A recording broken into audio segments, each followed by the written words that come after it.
এবার বলুন 72 দল জাহান্নামী মুসলমান। জাহান্নামী কেন?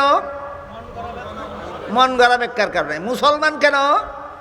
6 কথা বিশ্বাস করার কারণে। আবার বলছি 72 দল মুসলমান, এরা মুসলমান কেন?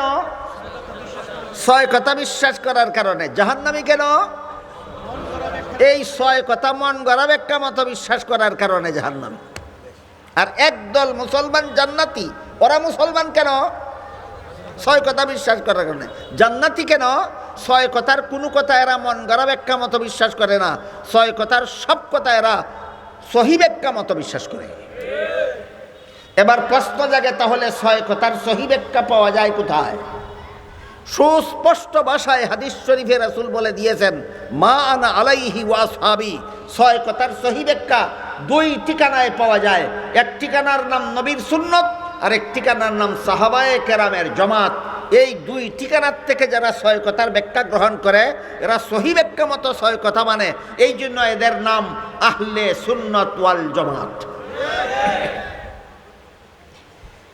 বেশি বিস্তারিত বলার মতো সময় সুযোগ আমার হাতে নাই। যতটুকু বলেছি বুঝতে পারলেন কিনা বলুন তো? রসুল যে বলেছেন আমার মুসলমান উম্মতের 72 দল জাহান্নামী হবে, এরা মুসলমান কিভাবে হয়েছিল? জাহান্নামী কোন দোষে হবে?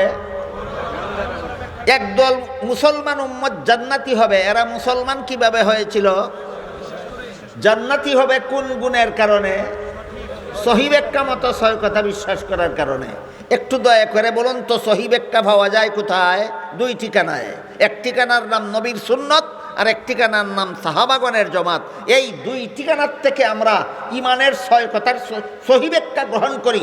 এই জন্য আমরা আহলে সুন্নাত ওয়াল জামাত। এবার মূল কথার দিকে ফিরে যাই। ইমানের 6 কথার 4 নম্বর কথা হইল নবী রসুল বিশ্বাস করি। 1 নম্বরে আল্লাহ বিশ্বাস করি, 2 নম্বরে ফিরিস্তা বিশ্বাস করি, 3 নম্বরে আসমানি কিতাব তথা কুরআন বিশ্বাস করি, 4 নম্বরে নবী রসুল বিশ্বাস করি। বুঝে থাকলে একটু দয়া করে বলুন তো, ইমানের 6 কথার 4 নম্বর কথাটা কি? নবী রসুল। এবার বলেন, নবী রসুল মন গড়া ব্যাখ্যা মতো বিশ্বাস করবেন, না সুন্নতে রসুল আর জমাতের সাহাবার ব্যাখ্যা মতো? তখন আপনি হবেন আহলে সুন্নাতুল জামাত। নবী রসুল বিশ্বাস করি মন গড়া ব্যাখ্যা মতো নয়, নবী রসুল বিশ্বাস করি আমি সহি ব্যাখ্যা মতো।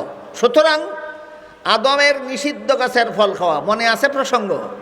আদমের নিষিদ্ধ গাছের ফল খাওয়াকে যদি আপনি মন গড়া ব্যাখ্যা করেন, তাহলে বলতে পারবেন আল্লাহর আদেশ নিষেধ লঙ্ঘন করলেই গুনাহ হয়, আর আদম তো লঙ্ঘন করলেন ওই, সুতরাং আদম গুনাহগার হইলেন। এটা মন গড়া ব্যাখ্যা।